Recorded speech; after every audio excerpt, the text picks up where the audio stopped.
suis donc très heureux de vous retrouver pour cette conférence que donc j'ai intitulée « Stratégie luciférienne dans le monde actuel ».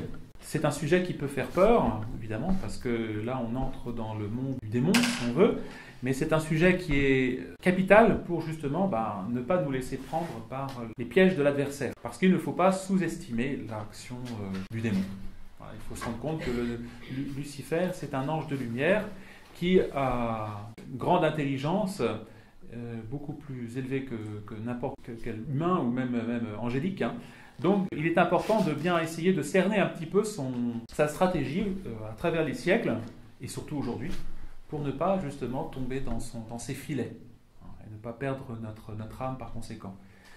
Et puis aussi, cette conférence a pour but que vous penchiez sur cette question-là un peu plus, et je vous invite à lire pour cela les œuvres de Jean Vacquier, des ouvrages qui ont été édités dernièrement, les cahiers de Jean Vacquier, il y en a 12 comme ça, petits cahiers, faciles à lire, même pour les jeunes, et qui sont extrêmement extraordinaires. Alors, comment je vais développer cette question-là? Je vais faire un petit peu d'abord sous une forme chronologique, présenter un peu comment la chute de Lucifer, l'épreuve angélique, comment ensuite le monde est infesté, l'infestation de la terre par les démons. Ensuite, un petit peu le combat que chacun d'entre nous, chaque homme doit mener, et ce qu'on appelle les combats singuliers. Attarder un petit peu sur ce qu'on appelle la formation du corps mystique de l'Antéchrist. On connaît, nous, la formation du corps mystique du Christ.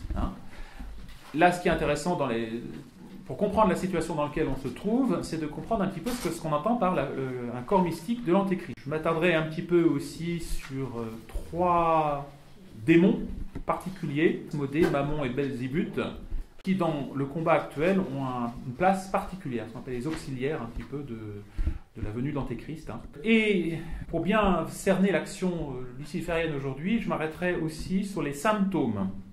Comment on sait qu'une œuvre est peut-être influencée ou peut-être agencée par Lucifer.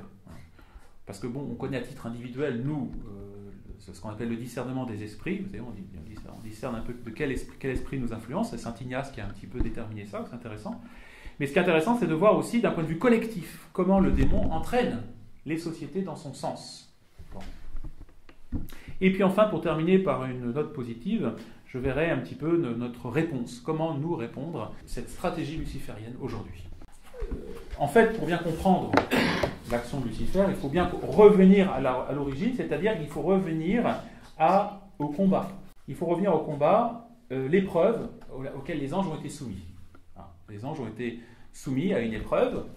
Et cette épreuve, en quoi a-t-elle consisté? Elle a consisté dans la présentation par la Trinité, du mystère de l'incarnation. Ils devaient par conséquent l'adorer.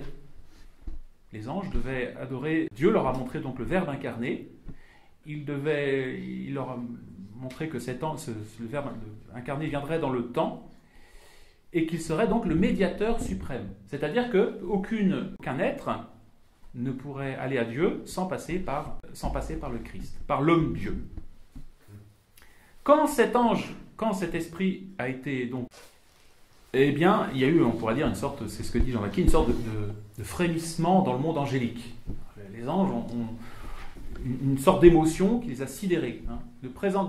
Que Dieu leur dise, voilà, c'est un homme Dieu que vous devrez adorer. Voilà, ils ont été comme sidérés. Et évidemment, pour eux, ça a été une surprise. Enfin, une surprise, façon de parler, c'est un mystère. Ça reste un mystère. Parce que les anges n'avaient jusqu'ici personne entre eux et Dieu. Mais là, Dieu leur dit qu'ils doivent s'incliner et doivent adorer le Verbe incarné.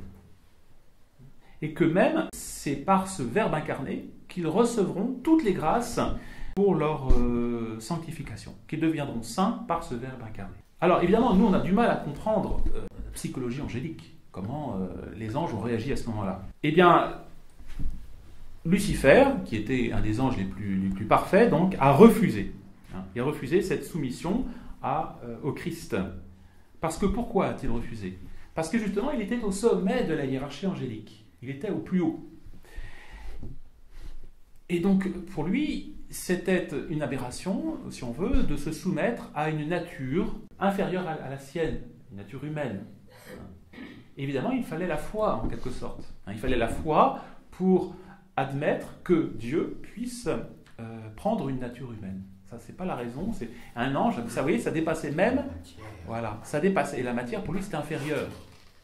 Mais là, ce que Dieu leur demandait, c'était un acte de foi. Et c'est qu'on vous disait tout à l'heure que l'islam, pour moi, pour tous ceux qui refusent le Christ, c'est une religion luciférienne parce que justement, elle refuse d'incliner l'intelligence à des vérités qui dépassent ses sens.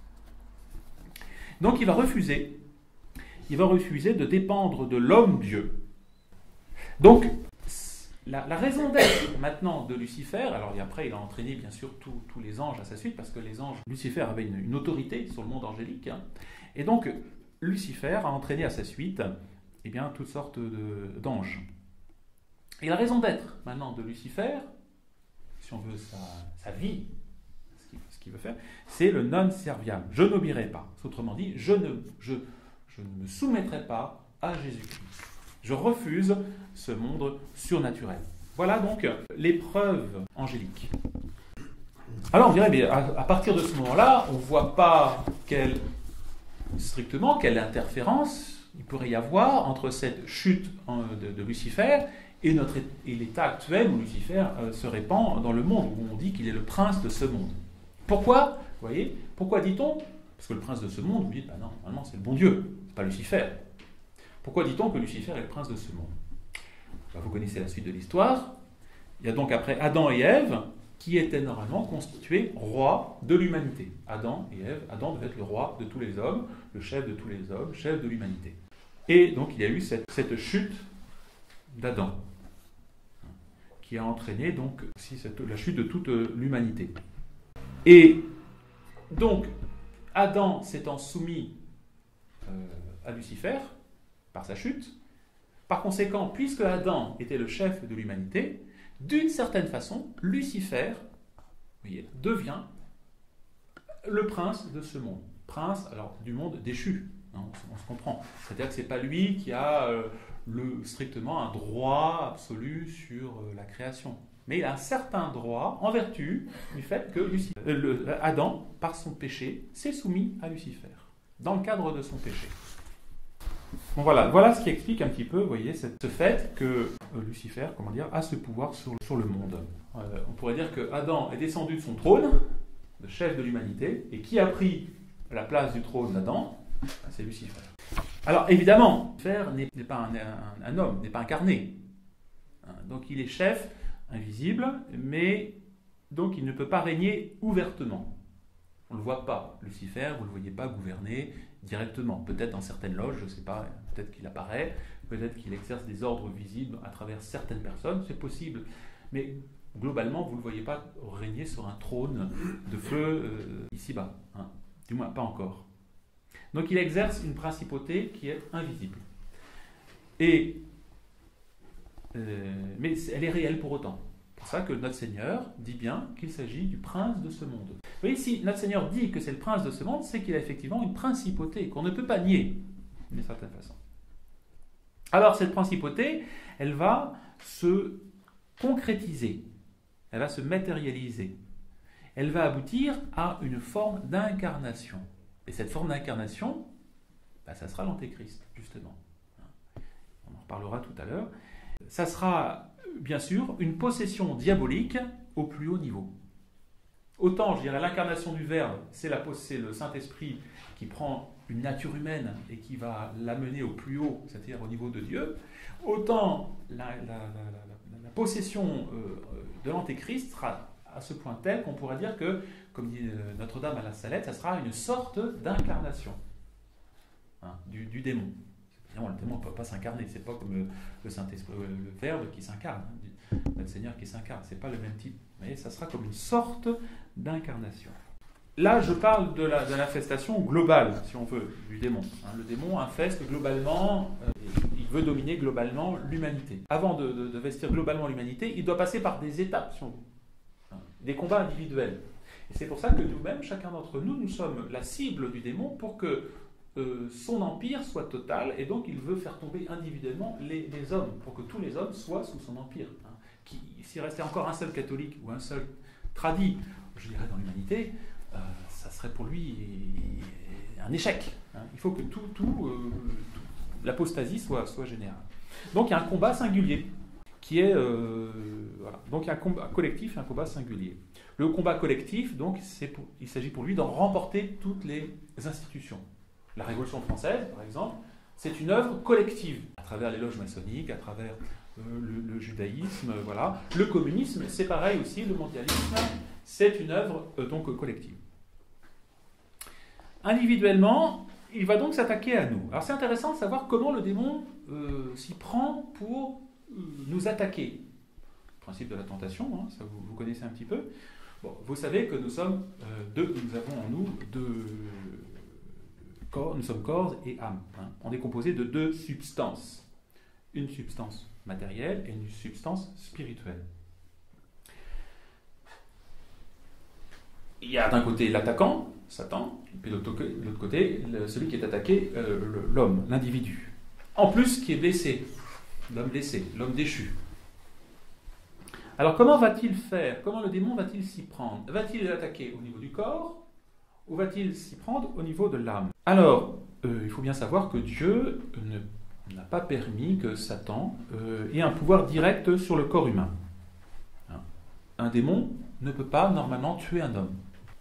Par contre, il va pouvoir, par exemple, on le voit chez les drogués, chez des gens qui sont sous l'influence du démon, hein, ou des suicidaires, il va progressivement le mettre dans un état d'échéance tel qu'il va l'amener à la mort. Alors, quels sont les pouvoirs donc du démon sur l'âme? Eh bien, là encore, le démon n'a pas le pouvoir de tuer notre âme. L'âme, c'est un domaine spirituel. Hein. Qu'est-ce que ça veut dire tuer une âme? Ça veut dire la soumettre, enfin, que l'âme se librement consente à se mettre sous l'autorité du diable. C'est ça en fait. Hein. C'est échappe à Dieu, qui est l'auteur, enfin qui est la vie de l'âme, et se mettre sous l'autorité de Lucifer librement. Alors comment va-t-il le faire? Parce que si le démon vous apparaît et dit tu te soumets à moi, vous dire non, pas la tête, on va soumettre à un être aussi pervers, aussi méchant. Et pourtant on va dire mais tous les hommes aujourd'hui acceptent bon an mal an de se remettre sous l'autorité de Lucifer. Comment a-t-il réussi? Puisque il faut que c'est un acte libre. Comment va-t-il obtenir le consentement? C'est très simple. Il va attaquer dans une zone de fragilité de l'homme qu'on appelle l'imagination. Hein, Monseigneur Lefebvre, Williamson en parle souvent de la fantasia, l'imagination, l'imaginaire. Hein. Il va s'y prendre là. C'est là la zone intermédiaire. Vous savez que nos sens captent les choses sensibles, et ensuite, ces choses sensibles, donc l'odorat, le goût, la vue, tout ça, surtout la vue, eh bien, ça va former en nous des images. Hein. Et à partir de ces images, l'esprit va concevoir des concepts, l'intelligence. Voyez. Donc il y a une zone intermédiaire entre nos sens et notre intelligence, c'est l'imagination. Très important l'imagination. Vous comprendrez pourquoi aujourd'hui que le monde imaginaire, il faut que ça soit à tout prix entre les mains de Lucifer. Les images en général, hein, la télévision, les médias, et lui il est très content d'avoir ça entre les mains. Parce que ayant l'image entre les mains, il va pouvoir plus facilement amener l'homme à librement adhérer à ce qu'il veut. Donc il va faire intensifier les images sensorielles, les rendre. C'est ce qu'il a fait avec Adam. Il a rendu, avec Ève, il a rendu la pomme beaucoup plus appétissante. Hein. Elle était peut-être belle la pomme, hein, mais il l'a rendue vraiment. Il a dit mais tu vois, avec ça vous aurez la vie éternelle, vous aurez la connaissance. Il a fait miroiter des choses extraordinaires. Donc il a fait marcher quoi? Son imaginaire, elle était là. Elle imaginait des choses magnifiques, vous voyez. Intensifier donc les images. Et qu'est-ce qui va se passer à ce moment-là? Quand on intensifie l'image, vous voyez, vous avez une image très forte, un gâteau. Qu'est-ce qui va se passer? La passion. Ah, j'aimerais ce gâteau. Cette pomme, j'aimerais bien la manger, cette pomme. Vous voyez. Eh bien, il va intensifier pour que la passion puisse entraîner ensuite la volonté. Faire abdiquer la volonté. Pour que la volonté dise, crac.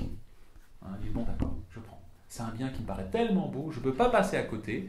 Cette prélature est tellement magnifique que vraiment, ça serait dommage de ne pas passer à côté. Excusez-moi, c'est un petit dérapage. Bon. Alors, il n'y a pas. Donc, quand je parle des passions, nous, on pense tout de suite à la passion charnelle, tout ce qui est du 6e ou du 9e commandement. Mais c'est tous les passions. Hein. C'est tout ce qui peut. Les pouvoirs, l'argent, l'honneur, etc. Hein. Donc, le démon va tout faire pour appuyer sur les passions, pour les dérégler. C'est d'autant plus facile que déjà, on a le péché originel.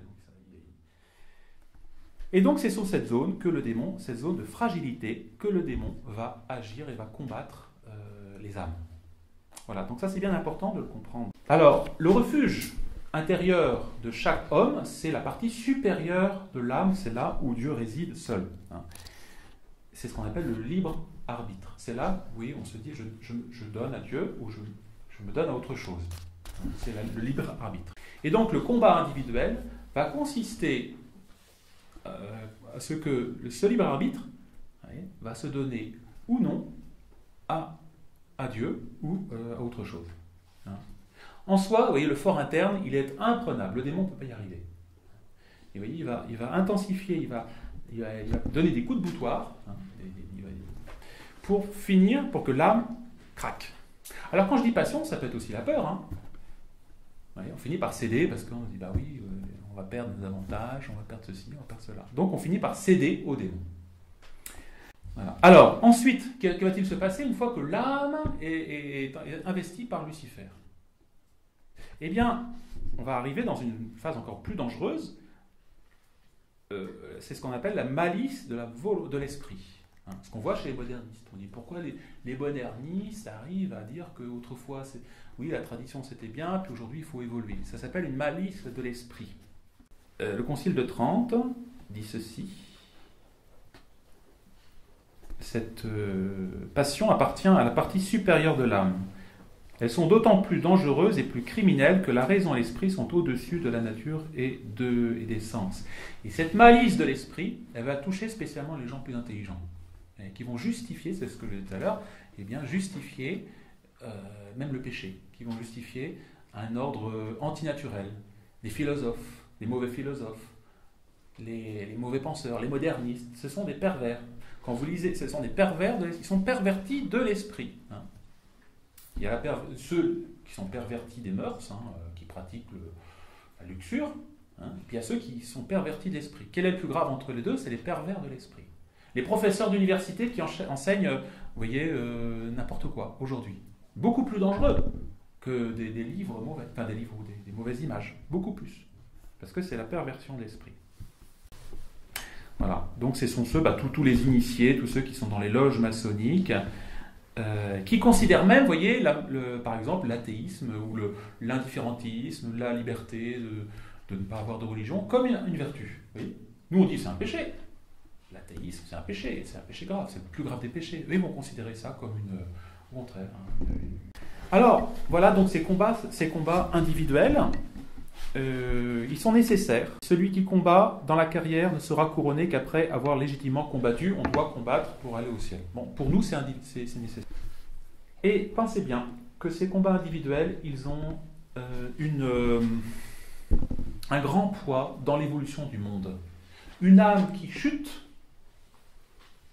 une âme qui abandonne le combat, qui ne résiste pas, qui se rallie, eh bien, de cela va dépendre l'évolution, le bien de l'Église. Sainte Catherine de Sienne disait, quand il y avait le pape qui était exilé, vous voyez, qui était à Avignon, elle disait, c'est de ma faute, c'est parce que j'ai péché, vous voyez. Elle sentait bien qu'il y avait une responsabilité dans le sort de la chrétienté. Voilà. Du succès et des échecs dépendent les droits du démon à venir infester les institutions temporelles et spirituelles. Une âme qui s'élève élève le monde, et on peut dire une âme qui déchoit fait déchoir le monde. Si Paul VI, si 1 Jean 23 n'avait pas fait ce qu'ils avaient fait, on n'en serait pas là. Une âme qui chute entraîne à sa chute. Et inversement, s'il y avait des victoires individuelles, si nous, tous les jours, on gagnait contre le péché, on résistait à ces infestations diaboliques individuellement, eh bien, Lucifer, l'antéchrist ne pourrait pas venir. Cette invasion collective, collective du démon, elle n'est pas elle a une finalité. Hein. C'est ce que je disais tout à l'heure. Il y a le corps mystique du Christ. Et d'une certaine façon, il y a aussi la formation du corps mystique de l'Antéchrist. Et ça, c'est depuis, vous voyez, quand Adam et Ève ont fauté, Dieu a en quelque sorte annoncé qu'il y aurait deux postérités. La postérité de la femme, c'est l'Église ou celle de la Sainte Vierge, et puis la postérité du diable. Donc il y a deux postérités, il y a deux mondes qui s'opposent depuis Adam et Ève. Deux cités. Donc la cité de Dieu d'un côté et la cité du diable, de Satan, de l'autre. Donc deux corps. Et ça, c'est les papes l'ont dit, hein. C'est pas quelque chose d'une invention. Hein. Léon XIII dit ceci: depuis que, par la jalousie du démon, le genre humain s'est misérablement séparé de Dieu, auquel il était redevable de son appel à l'existence et des dons surnaturels, il s'est partagé en deux camps ennemis, lequel ne cesse pas de combattre. L'un pour la vérité et pour la vertu, et l'autre pour tout ce qui est contraire à la vertu et la vérité. Donc vous êtes dans un camp ou dans un autre. Dans un camp ou dans un autre. Il n'y a pas de... Non, je suis entre les deux, ou je tue, je sais pas, je suis le troisième camp. Non, il n'y a pas de troisième camp. Alors, ce sont deux corps. On peut dire, d'une certaine façon, que ces deux corps se comportent comme deux jumeaux inversés, dont l'humanité est porteuse et qu'elle va enfanter. Alors, le chef de deux corps. Qui est le chef des élus? C'est notre Seigneur Jésus-Christ. Qui sera le chef des années, de notre postérité? Ça sera l'Antéchrist. Ce qui est très intéressant, dans les naissances, quand vous naissez, pour les enfants, quand ils naissent toujours la tête, enfin, normalement, une naissance normale, hein, c'est la tête qui arrive le premier. Hein. Le Christ est la tête du corps mystique, des élus, c'est lui la tête qui va constituer ensuite le corps. Et c'est l'inverse pour l'Antéchrist. L'Antéchrist, il naît avec les jambes, c'est-à-dire c'est d'abord les membres qui apparaissent et la tête en dernier, c'est-à-dire la fin des temps. Hein. À la fin des temps. D'une certaine façon, il y en a un qui se présente bien, il y a un enfant qui se présente bien, et un autre qui se présente mal, qu'on voit chez les animaux. Voilà. Donc ce sont deux frères ennemis. Le Christ d'un côté et l'Antéchrist de l'autre. Je voulais aussi un petit peu vous parler d'un autre aspect, ce sont les chefs, les anges qui organisent ce combat. Parce qu'on ne peut pas dire que c'est quelque chose qui arrive de façon absolument désorganisée, de façon hasardeuse. Hein. Non. Autant pour la formation du corps du corps mystique du Christ, les choses se font de façon sage et de façon surnaturelle, de façon spirituelle, autant pour la formation du corps mystique de l'Antéchrist, on peut dire aussi il y a des intelligences à l'œuvre. Et pas des petites intelligences, des grandes intelligences. Alors, ce qu'on appelle des auxiliaires. Donc le prince de ce monde, Lucifer, je vous ai dit, il se fait aider. Il n'est pas tout seul dans ce travail d'élaboration du corps, de son corps mystique. Alors, c'est une sainte Françoise Romaine, qui a eu beaucoup de visions sur justement l'action des démons. Elle a un petit ouvrage, un petit traité qui s'appelle Traité de l'enfer. Alors, c'est pas, attention, c'est pas quelque chose auquel on doit donner foi, mais qui n'a jamais été, en tout cas, qui a toujours été approuvé par l'Église, en tout cas. Et Sainte Françoise Romaine, elle est sainte, donc ses ouvrages sont tout à fait dignes de louange. Alors voilà ce qu'elle dit. Lors de la chute des mauvais anges, un tiers resta dans les airs, un tiers resta sur la terre, et le dernier tiers tomba jusque dans l'enfer. Cette différence provient de la différence de la faute commise. Lucifer est le monarque des enfers, mais monarque enchaîné et plus malheureux que tous les autres. Il a sous lui donc 3 princes auxquels tous les esprits infernaux, divisés en 3 corps, sont assujettis par la volonté de Dieu. Donc il y a un certain ordre dans le monde luciférien. Donc le premier de ces princes, il s'appelle Asmodée. Alors Asmodée, c'était un chérubin. Bon. Il préside les péchés déshonnêtes, tous les péchés de luxure, les péchés de la chair. Le deuxième, c'est Mammon. C'était un trône. Il est le démon de l'argent. Alors ça tombe bien, c'est aujourd'hui, on a eu vous voyez, nul ne peut servir de maître, ou Mammon, ou Dieu. Bah oui, Mammon, c'est un démon. Hein, mais le démon de l'argent.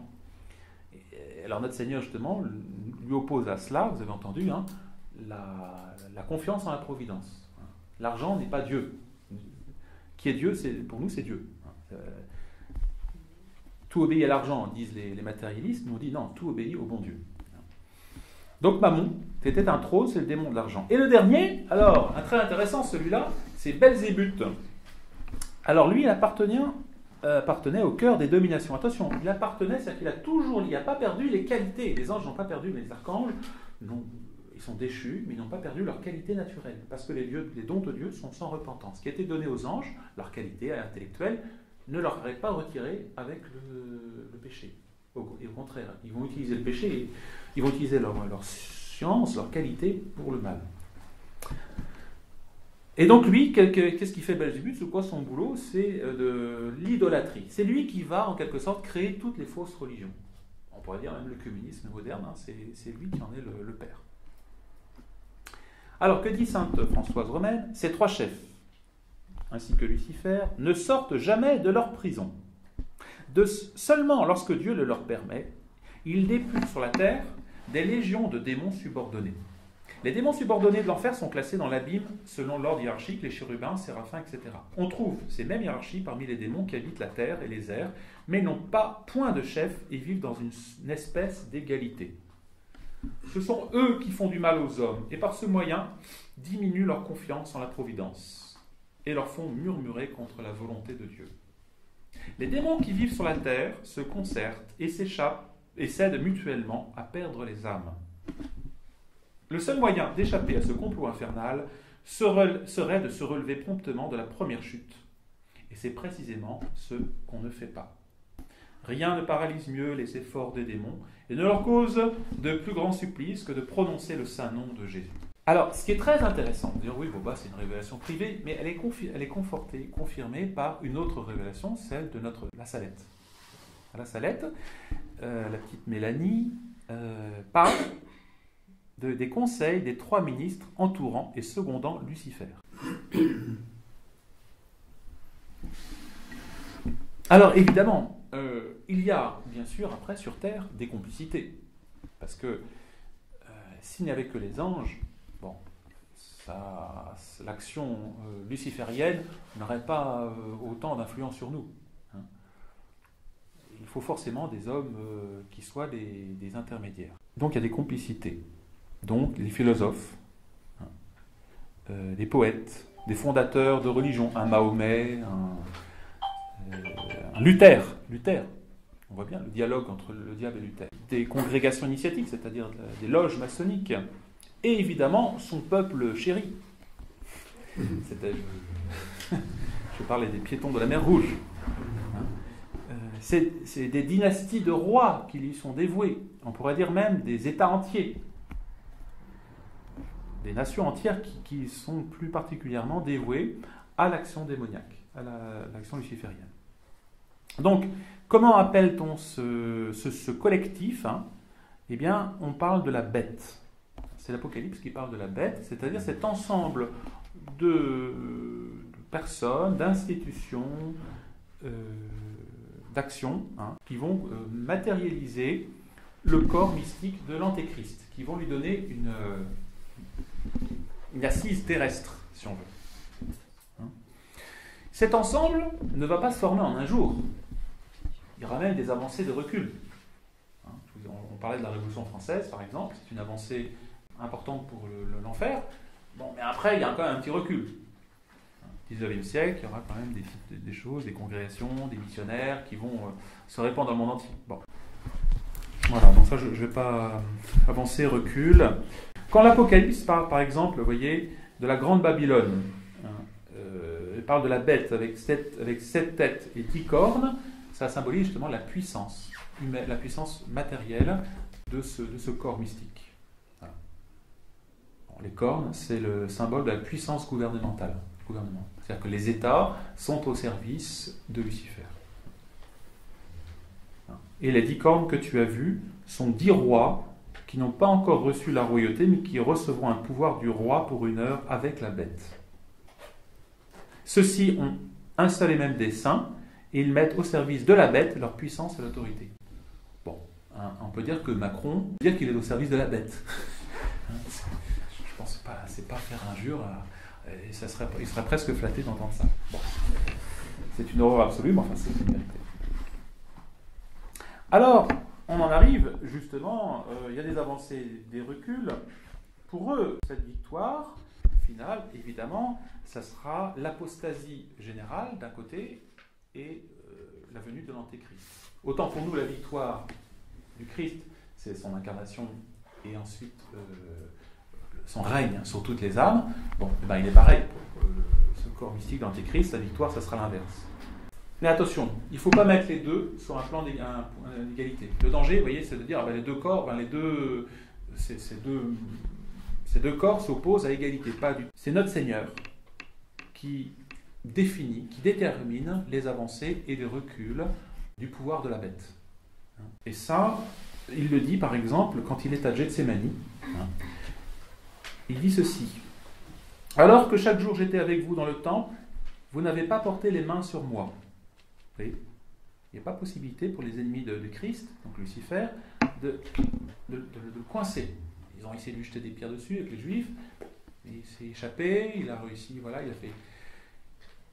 Mais c'est maintenant votre heure et la puissance des ténèbres. Vous voyez, expression intéressante. C'est maintenant votre heure, la puissance des ténèbres. Ora et potestas tenebrarum. Voilà. Et on peut dire qu'aujourd'hui, d'une certaine façon, on vit un moment où c'est la puissance des ténèbres. Un obscurcissement du clergé, des évêques, qui fait vraiment ressembler à cette similitude entre où notre Seigneur, justement, a été seul, abandonné, et ses apôtres aveuglés par la peur. Donc on peut dire qu'on vit actuellement aussi une ora et potestas tenebrarum. Il ne faut pas s'étonner après que tous les gens désertent, vous voyez, le combat. Ils sont un petit peu comme Saint-Pierre qui a peur devant une petite bonne femme. Alors on retrouvera, à travers les siècles, on retrouvera cette similitude, cette potestas tenebrarum. On le retrouve, il y a des antéchrists, si on veut, à travers le temps,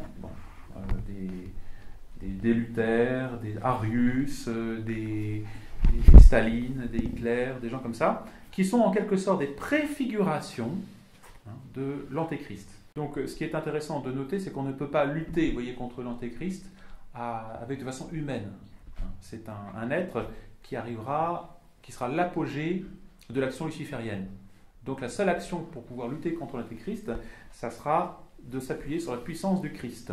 Saint Jean le décrit un petit peu. La bête que je vis ressemblait à un léopard. Le dragon lui donne sa puissance, son trône et une grande autorité. Et l'on adore la bête en disant « Qui est semblable à la bête et qui peut combattre contre elle ?» Et il lui fut donné une bouche proférant des paroles arrogantes et blasphématoires, et il lui fut donné pouvoir d'agir pendant 42 mois. L'Antéchrist aura un temps limité, vous voyez, pas un temps... c'est pas du tout comme le Christ, vous voyez, c'est un temps limité. Et il lui fut donné de faire la guerre aux saints et de les vaincre. Alors, vaincre d'un point de vue matériel, pas les tuer, mais pas les... Et il lui fut donné autorité sur toute tribu, toute langue, tout peuple et toute nation. Et tous les habitants de la terre l'adoreront. Donc il voudra s'attirer le culte qui n'est dû qu'à Dieu seul. Bon, mais il sera exterminé par notre Seigneur lui-même, qu'il exterminera par le souffle de sa bouche et l'anéantira par l'éclat de son événement. Ce sera la fin des temps. Voilà. À la Salette, Notre-Dame dit ceci. Voici le temps, l'abîme s'ouvre, voici le roi des rois des ténèbres, voici la bête avec ses sujets, se disant le sauveur du monde. Il s'élèvera avec orgueil dans les airs pour aller jusqu'au ciel. Donc il essaiera d'imiter le Christ. Il sera étouffé par le souffle de Saint Michel Archange. Voilà.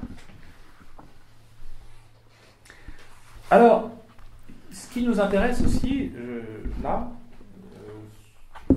juste un petit peu, c'est les symptômes. comment peut-on discerner l'action luciférienne d'un point de vue collectif? Comment sait-on qu'une œuvre ou une institution est sous l'action de Lucifer?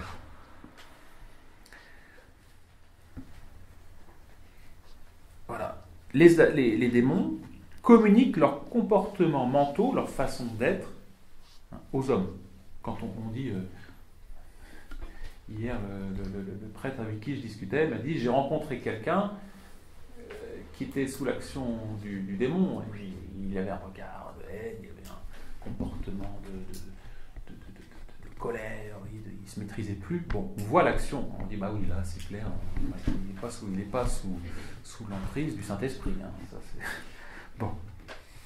Et donc il y a, dans des institutions qui sont infestées, des inclinations mentales qui sont communiquées par les démons aux institutions humaines. Une tournure d'esprit. Donc vous voyez, avant de regarder le comportement moral des gens dans une institution, il faut regarder leur inclination mentale, leur état d'esprit. Monseigneur Williamson, dans son dernier Kyrie eleison, oui, invective gentiment, mais fermement, Monseigneur Schneider.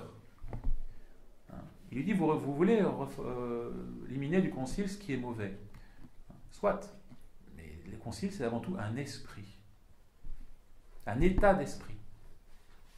Et souvent, vous savez, les gens s'arrêtent sur un détail. Oui, mais ça, c'est pas bon. Non, regardons l'état d'esprit. Quel est l'état d'esprit de cette société?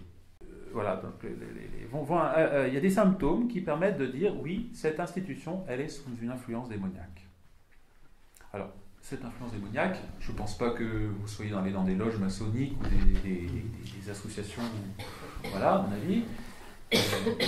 Mais pour ceux qui ont pu s'en sortir et se convertir de ce milieu-là, bon, il y a un état d'esprit, là, clairement. On pourrait dire que c'est l'impulsion qui est donnée ensuite dans les autres institutions. Le démon n'y apparaît pas forcément. Il n'est pas forcément présent. Mais il va donner une inclination. Dans ces loges initiatiques, ou dans ces institutions infestées, ce qui va se passer, c'est qu'il va y avoir une coopération entre le démon et les hommes. Les hommes vont, peut-être inconsciemment, mais coopérer d'une certaine façon à l'action démoniaque. Et c'est pour ça qu'on est étonné, on s'est dit, mais comment se fait-il qu'il y ait une logique dans la subversion depuis 2 siècles? Parce que ça vient des hommes. Ben non, parce qu'un homme, il vit 20 ans, 30 ans, 40 ans. Et lui, après, lui, il ne sait plus, il arrête. Donc, s'il y a une logique, c'est qu'il y a un esprit supérieur qui anime les hommes qui sont dans ces institutions pour leur donner une continuité. Et évidemment, cette action du démon à l'intérieur de ces hommes va s'extérioriser. Alors, comment va-t-elle se voir? Je vous ai dit, le démon ignore la grâce. Ça, c'est un signe du démon. C'est-à-dire qu'ils prétendent, eux, être directement face à face avec Dieu. Ils ont refusé le Verbe.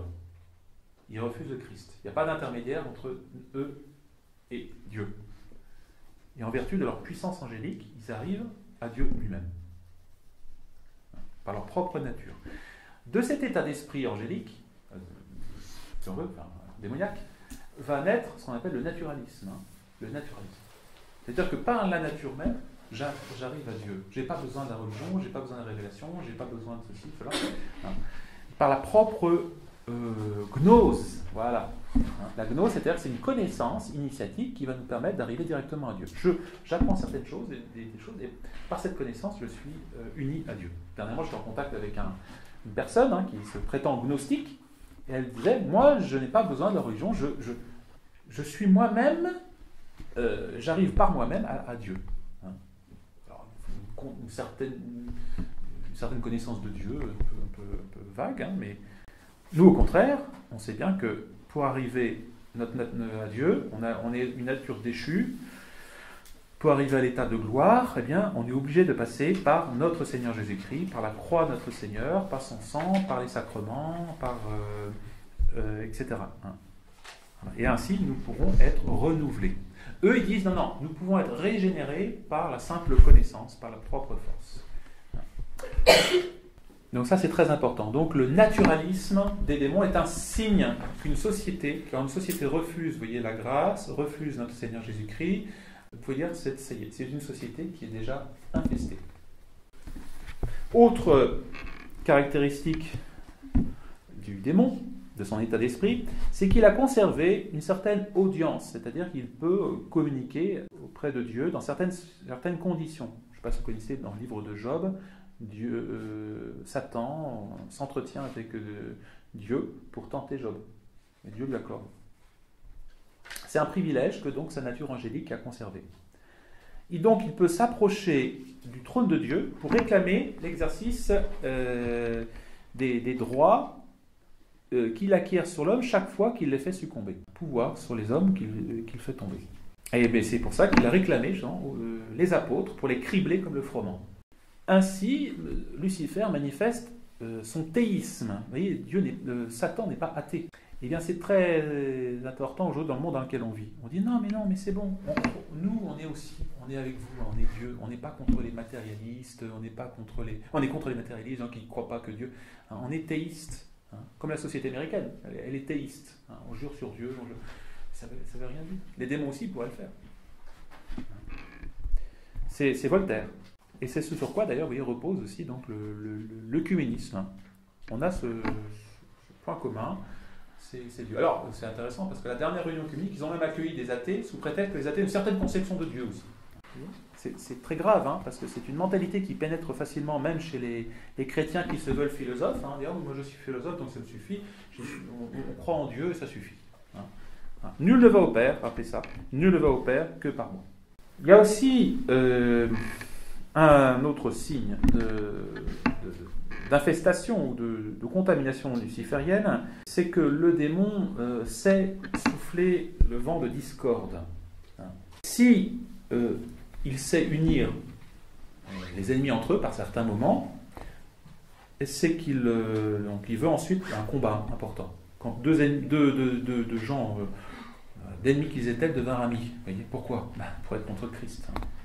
Caïphe, Pilate, d'ennemis qu'ils étaient, devinrent amis. Pourquoi ? Contre Christ. C'est ce que nous disait au séminaire un professeur. Méfiez-vous quand, à la sortie d'une paroisse, deux ennemis s'entretiennent entre eux. C'est sûrement contre vous. C'est pas faux. Si on le voit donc signifier, c'est pour ça. Il agit ainsi pour des petites choses et des grandes choses. Donc il veut parvenir donc, au règne universel. Il va jeter donc les uns contre les autres les grands empires qui pourraient dépendre tous de lui. Donc il va lancer la croix gammée, il va lancer la faucille et le marteau, l'étoile rouge plutôt, les Yankees, etc. Pour éliminer progressivement. Pour arriver, et le champion de ces épreuves éliminatoires exercera l'hégémonie universelle. Donc, il va créer des conflits, vous voyez, exprès pour pouvoir éliminer progressivement tous les opposants. Donc là, c'est un signe aussi, d'infestation. Une institution, une nation sera luciférienne, vous voyez, quand elle voudra avoir une certaine hégémonie mondiale, puis elle sera éliminée par une autre, etc. On voit la chrétienté, d'ailleurs, c'est tout l'inverse. Chaque nation gardait sa place. Le pape, il disait où ?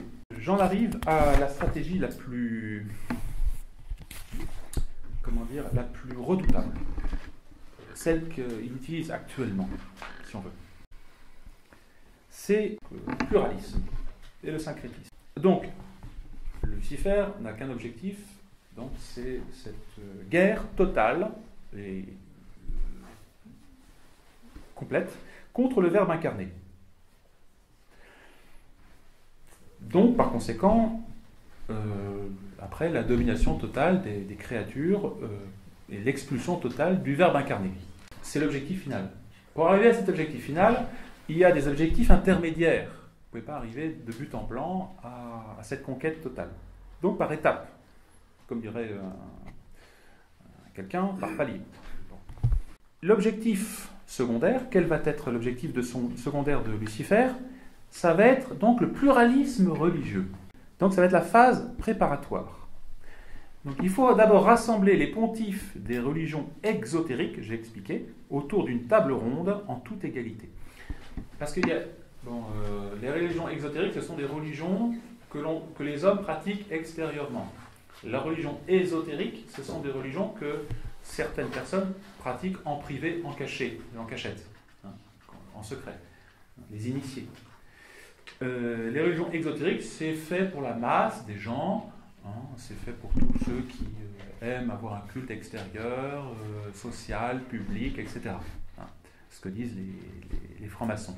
Donc, il faut rassembler toutes ces religions exotériques, il faut les rassembler autour d'une table en commun, pour un objectif commun, par exemple, prier pour la paix, que cesse la guerre, pour lutter contre les cataclysmes, pour la prospérité économique. Vous voyez, trouver un prétexte, n'importe lequel, pour que ces religions se réunissent et soient toutes sur le pied d'égalité.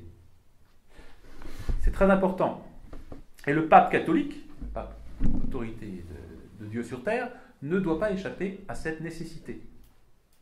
Les initiés veulent absolument, impérativement, on lui donnera même une petite place de prééminence quand même, hein, parce que bon, ça risque quand même. Donc on va le mettre au milieu, il sera en blanc, et puis tout autour il y aura tous les autres chefs des autres religions. Donc et il pourra même, à la limite, on va même lui donner l'initiative de réunir ces réunions.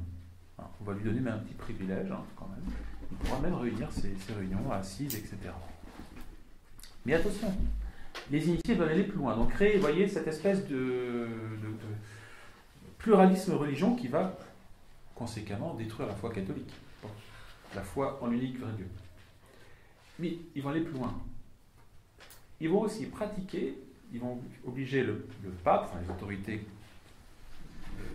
de l'Église, à pratiquer en interne un pluralisme religieux aussi, à l'intérieur de l'Église conciliaire. Donc cette Église conciliaire devra pratiquer un pluralisme à l'égard des autres religions, accepter les autres religions, mais aussi en interne accepter toutes les tendances. C'est-à-dire l'Église conciliaire devra accepter les charismatiques, les modernistes, les ralliés, les Saint-Pédis, tout. Tout le monde doit être accepté et mis sur un pied d'égalité. Hein. Voilà. Et même encouragé à l'intérieur. On dit, mais non, ici on a besoin de vous dans l'Église, dans cette Église, on a besoin de la tradition catholique. Hein. C'est Schneider qui dit, non, il y en a vraiment. J'étais allé à Flavigny voir le séminariste, il dit, mais vraiment, l'Église a besoin de vous. Ah oui, l'Église œcuménique, oui, elle a besoin de la tradition. C'est parce que c'est une Église. C'est le régime du pluralisme, c'est comme dans la franc-maçonnerie. La franc-maçonnerie, c'est ainsi. Quand vous entrez dans la franc-maçonnerie, on vous dira, mais monsieur, pas de problème, vous êtes catholique, vous restez catholique.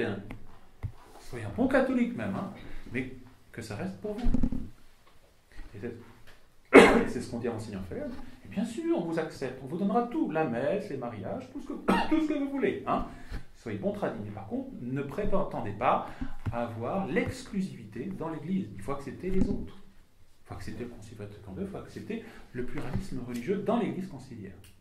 Après, que vous soyez encore un petit peu hermétique à l'œcuménisme avec les autres religions, ça arrivera dans une autre étape. Hein. Voilà, et ça c'est tout à fait, vous voyez, l'esprit initiatique. C'est un état d'esprit luciférien.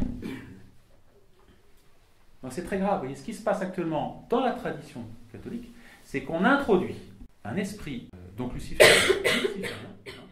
Ça choque plus, parce que quand vous dites pluralisme, vous dites on fait un accord, rallié, ça ne choque pas beaucoup. Mais quand vous dites, attention, c'est pas un esprit, c'est un esprit luciférien. Ah, là ça change de perspective, le combat n'est plus le même. Là on se rend compte que notre résistance contre le ralliement, c'est pas parce qu'on pense que c'est opportun, pas opportun de se rallier. C'est pas la question du problème, c'est cette question que c'est une stratégie maçonnique, une stratégie luciférienne. Vous voyez ? Les réunions du grec, même si c'est gentillet, si on veut, par derrière, c'est un état d'esprit luciférien. Voilà pourquoi je voulais vraiment insister lourdement sur cet état d'esprit. Le syncrétisme, hein, c'est ce que préparent les réseaux initiatiques. C'est la phase finale.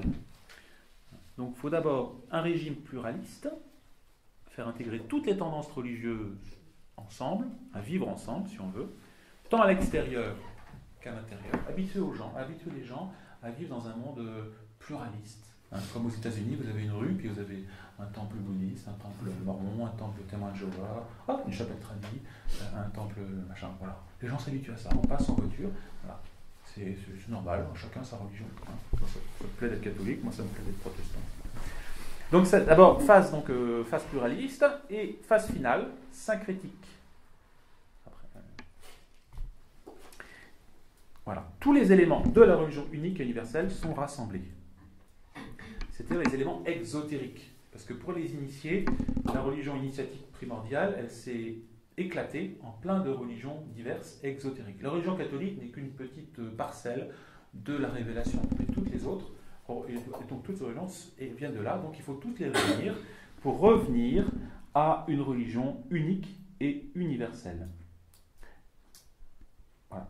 De sorte que le pluralisme devient une étape de plus en plus dépassée et que le syncrétisme est de plus en plus réel. Alors, évidemment, après, ça c'est l'étape ultime, une fois que le syncrétisme sera total, est-ce que Satan pourra se désocculter, c'est-à-dire pourra apparaître? C'est difficile à dire. En tout cas, ce qui est certain, c'est que l'Antéchrist ne pourra, si on veut, venir que lorsque ces étapes-là auront été franchies. Voilà, donc vous voyez, je pense qu'on comprend mieux l'ampleur de notre combat lorsque on le voit sous cet angle-là. On ne se bat pas seulement contre un ralliement, mais on se combat contre un état d'esprit. Nous sommes catholiques, nous sommes dans la vérité, nous sommes la seule vraie religion révélée. Le reste, ce ne sont que des fausses religions. On doit résister donc à cet état d'esprit. Il y a d'abord les fausses réponses. Alors, les réponses, c'est il faut utiliser des moyens naturels devant des choses de cet ordre-là. Et on voit, à travers depuis des siècles, maintenant, on voit que les réactions ont toutes été, en réaction catholique, ont été une série assez décevante. Le danger, c'est le nombre. On veut faire nombre. C'est le danger libéral. Et à chaque fois que les catholiques ont voulu faire nombre pour lutter contre l'adversaire, eh bien, ils ont été détruits. Alors, je peux vous donner tous les noms des échecs parlementaires, il n'y a pas de problème. Les ligues nationales, les complots civils type Cagoule, les putschs militaires type algérien, voilà. Il faut bien se rappeler qu'il y a encore 50 ans, ou 60 ans, en France, même en Belgique, la droite disposait de publications, de journaux, de généraux, d'évêques. Et aujourd'hui, on n'a plus rien. Pratiquement plus rien. Si, par exemple, on arrive à mettre 1000 personnes, le démon, il nous en mettra 100 000. Si on met 100 000 personnes, il nous en mettra 1 million. Si on met 1 million, il nous en mettra 50 000. Parce que là, on est sur les princes de ce monde. Donc il aura toujours la puissance humaine, matérielle, en sa faveur. Ça, c'est important, il n'en a pas compris encore. Donc Jean Vaquier dit « Les appels à des manifestations de masse sont des procédés chers aux démocrates et au mouvement humain. C'est plutôt mettre Dieu contre soi que de faire appel au nombre. » Vous pensez évidemment dans l'Ancien Testament à Gédéon. Gédéon est avec 32 000 hommes. Et il ne va en garder que 300. 300 et en face, ils étaient 120 000. Il y a déjà 32 000, on dit, oh là là, ça va être chaud là. 32 000, non, c'est trop, 300. Il en a pris que 300. Alors pourquoi le bon Dieu ne veut-il pas le nombre dans les circonstances actuelles? Pourquoi on est si peu nombreux? Et la tentation, c'est de dire, oui, il faudrait qu'on soit un peu plus nombreux. Ça ne veut pas dire qu'il ne faut pas être apôtre, et il ne faut pas... mais parce que ceux qui conservent la foi dans le nombre négligeraient la confiance en Dieu. C'est Dieu qui est tout-puissant, c'est pas nous. Qu'est-ce que c'est que 1000 hommes devant Dieu? C'est rien, c'est de la poussière. Qu'est-ce que c'est qu'1 milliard d'hommes devant Dieu? C'est de la poussière. Donc si on a foi dans le nombre, on est des démocrates, et donc on n'a pas confiance en Dieu. Qui nous sauvera de la colossale machination qui se prépare contre les derniers restes de l'Église et de la chrétienté, si ce n'est le Seigneur puissant et miséricordieux? Donc et c'est ce que Notre-Dame à Fatima nous fait comprendre. Elle nous dit qu'il n'y a pas d'autre solution que le cœur immaculé de Marie, Dieu. Voilà. Jean Vaquier dit ceci: il faut cependant garder l'esprit apostolique et prosélyte afin de maintenir le petit nombre. Il faut être prosélyte. Parce que si, et je pense que si on fait de l'apostolat, si on ne fait pas d'apostolat, oui, on est perdu. Et c'est ce qui fait que, je dirais, la tradition actuelle est en train de se perdre, c'est qu'elle a perdu l'esprit d'apostolat, l'esprit de conquête. On a la vérité, on cherche quand même autour de soi à répandre la vérité, hein, avec les moyens qui nous sont donnés, et surtout matériel et spirituel. Si Dieu sur terre fait ses œuvres avec des riens, voilà, il ne les fait pas avec rien, parce qu'il ne s'agit pas d'une création nouvelle. Donc il a besoin de nous quand même pour faire quelque chose. Il ne fera pas rien, il y a rien si on ne fait rien, rien ne se passera. Voilà. Alors, ça c'est le premier état d'esprit. Éviter de s'inquiéter du nombre, d'une part, et faire. L'autre état d'esprit, contre laquelle il faut se mettre en garde, c'est cette fameuse devise. Et je vous la lis parce que vous allez dire, ah ben non, si on est d'accord avec ça pourtant, c'est « Aide-toi, le ciel t'aidera ». Bon non, je veux quand même que vous n'êtes pas contre cette devise. Eh bien, cette devise n'est pas tirée de l'Écriture sainte, c'est Rabelais, dans la dive bouteille, qu'il a introduit dans la littérature française. Voilà, un peu différente. « Aide-toi et Dieu t'aidera ». Alors, pourquoi est-elle fausse ? Elle n'est pas évangélique d'abord. Alors, peut-être qu'elle est un peu vraie, parce que Sainte Jeanne d'Arc, elle dit « Les hommes d'armes batailleront et Dieu donnera la victoire ». C'est pas pareil. Et c'est que le christianisme repose sur une philosophie de l'histoire. La philosophie de l'histoire, c'est que c'est Dieu qui est maître de l'histoire. C'est le sens de l'histoire. Le sens de l'histoire, c'est que Dieu qui est maître. C'est Dieu qui suscite les saints, c'est Dieu qui suscite c'est lui le maître, hein, c'est la providence. Le sens de l'histoire, c'est Dieu qui en est le maître. C'est pas l'homme. Nous, quand on étudie l'histoire, on dit oui, tel roi fait ceci, tel roi fait cela. C'est pas l'homme. Oui, mais alors, si on fait rien, on va se faire manger, on va disparaître. Attention. Hein, c'est-à-dire que le royaume, il est préparé pour le roi. Qu'est-ce qu'il reste à faire aux chrétiens, sinon à apporter sa collaboration au roi ? Il ne s'agit pas de dire, bon, je vais faire quelque chose, puis après dire, est-ce que c'était chrétien ? Ah, je ne sais pas, je n'ai pas réfléchi, je n'ai pas demandé l'avis au bon Dieu. Ah, hein, je vais faire une action, c'était pas ce que bon Dieu vous demandait de faire. Ah mince, allez, on va faire une super manifestation, des tractages. Oui, mais bon Dieu, vous ne demandez pas ça. Donc cette devise, aide-toi, le ciel t'aidera, va justifier une action désordonnée, insubordonnée et révolutionnaire. Parce que pas inspirée par notre Seigneur. Donc il faut la bannir, cette phrase, hein, parce que c'est une maxime révolutionnaire. Donc, moi je vous propose une autre phrase. Agir comme si tout dépendait de l'homme et prier comme si tout dépendait de Dieu. Hein. Ou alors cette phrase de Saint Jeanne d'Arc. En nom Dieu, les hommes d'armes batailleront, mais c'est Dieu qui donnera la victoire. Donc Dieu nous amène à comprendre le problème. Ensuite, il nous amène à comprendre qu'il faut agir. On voit d'ailleurs avec Saint Jeanne d'Arc, hein, qu'est-ce qu'il faut. Il a fallu du temps pour que la petite Jeanne se décide à partir voir le roi de France. Au départ, elle n'était pas très chaude. Hein. Et puis c'est Saint Michel qui l'a encouragée, etc. Hein. Elle a agi en nom Dieu. Et ça donne beaucoup plus d'assurance. Là, on n'est pas là à faire des actions perso, puis après on se dit, tiens, j'aurais peut-être pas dû faire ça, je me suis trompé, vous voyez. La certitude de notre vie, elle repose sur la volonté divine. Les militants traditionalistes, précisément parce qu'ils seront un jour appelés à l'action, doivent se persuader que nous devons suivre la grâce et non la précéder. Ça, c'est la devise de Monseigneur Lefebvre. On doit suivre la grâce et non pas la précéder. Notre vie, c'est faire la volonté de Dieu. Quand le matin, on dit, mon Dieu, quelle est votre volonté aujourd'hui ? Qu'est-ce que je vais faire pour vous ? Mon boulot, mon travail, ma prière, voilà, je vais faire votre volonté. Hein ? Bon, le problème, oui, moi je veux faire la volonté de Dieu. Comment connaître la volonté de Dieu ? Déjà, il faut vouloir la connaître. Primo. De faire que Dieu révèle sa volonté. Quand il y a un jeune qui dit, monsieur l'abbé, je sais pas, je voudrais me marier, je voudrais rentrer dans les ordres. Ah, mais d'abord, il faut... C'est pas vous. C'est le bon Dieu. C'est le bon Dieu qui veut.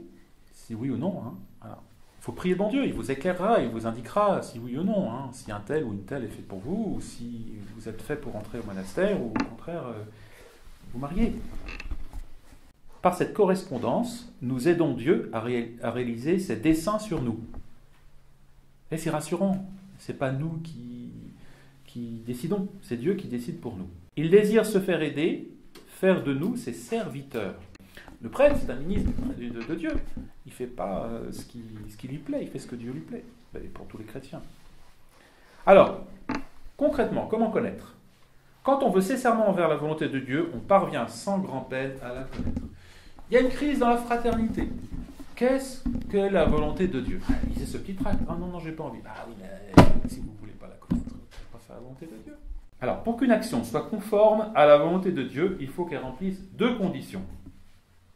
L'une intérieure, l'autre extérieure. C'est intéressant, vous allez voir. La condition intérieure est que nous soyons enclins. Vous voyez qu'il y a une certaine... Vous voyez, le bon Dieu ne va pas nous par exemple, je ne sais pas, quelqu'un qui est fait pour rentrer chez les Dominicains, il va pas dire non, je vais rentrer chez les Capucins. Non. Et, je ne sais pas, j'aime bien les Dominicains, j'aime bien leur vie de prière, j'aime bien leurs études. Enclin. Le bon Dieu a mis en nous, vous voyez, des dispositions naturelles qui correspondent à notre vocation éternelle. Il aurait été malheureux que le jardinier. On serait allé sur un tracteur. Et donc, il ne faut pas qu'elle nous répugne, qu'elle nous mette mal à l'aise, ni naturellement, ni surnaturellement. Alors, ça ne veut pas dire que parfois il y a des tendances mauvaises en nous qui refusent un petit sacrifice. Bon. Mais là, c'est une attitude globale. Il faut qu'elle corresponde à nos compétences normales. Vous voyez, il ne faut pas que ça dépasse complètement nos moyens. Il faut qu'une vocation corresponde à ce qu'on est. Il ne faut pas qu'elle constitue pour nous une extravagance.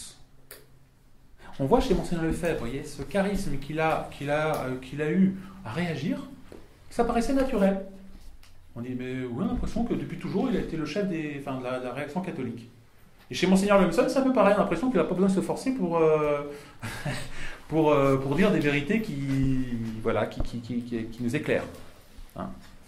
La condition extérieure est que les circonstances ambiantes s'y prêtent également. Voilà. Je pensais au séminaire, on avait fait un séminaire à Vrier. Tout s'y prêtait. On avait le corps professoral, on avait un évêque, on avait des bâtiments, on a des séminaristes. Voilà. On n'a pas inventé, tiens, si on allait faire un séminaire, il n'y a rien du tout, on va faire un séminaire. Donc là, ça aurait été, comme disaient les jeunes aujourd'hui, ça aurait été tendu. Et ça ne marche pas. Voilà, il faut que nous soyons conduits par les événements. Monseigneur Lefebvre a été conduit au sacre. Et nous sommes conduits aujourd'hui à réagir par les événements. Vous voyez, on voit les choses qui s'amènent, qui s'avancent. Naturellement, on dit, bon, voilà, on prend nos distances avec ce qui se passe dans la fraternité. Quand ces deux conditions, intérieures et extérieures, sont réunies, c'est que le Saint-Esprit nous guide vers cette entreprise. Mais si elles ne le sont pas, nous sommes dans l'activisme, l'agitation, le propre esprit. Dans les cas de crise, quand tout est en effervescence autour de nous, l'activisme nous guette et nous devons faire très attention à ne pas nous laisser entraîner. Donc, pour cela, recourons habituellement aux aides dont Dieu nous entoure, nos saints patrons, nos anges gardiens. Si nous œuvrons en union constante avec eux, ils nous feront produire les fruits de leur esprit. Voilà, donc c'est ce que Jean Vaquier appelle aider le ciel. Voilà. Et c'est rassurant parce que se dire notre œuvre n'est pas la nôtre, mais c'est l'œuvre de Jésus-Christ à laquelle nous voulons collaborer. Et ce qui est consolant, c'est que petit à petit, au début peut-être qu'il y a toujours une part d'effort, bien sûr, dans les œuvres de Dieu, mais ensuite c'est conforté par des certitudes intellectuelles. Et quand on suit la voie que Monseigneur Lefebvre nous a indiquée, on se rend compte que c'est une voie qui est apaisante. Et on échappe ainsi à l'influence luciférienne.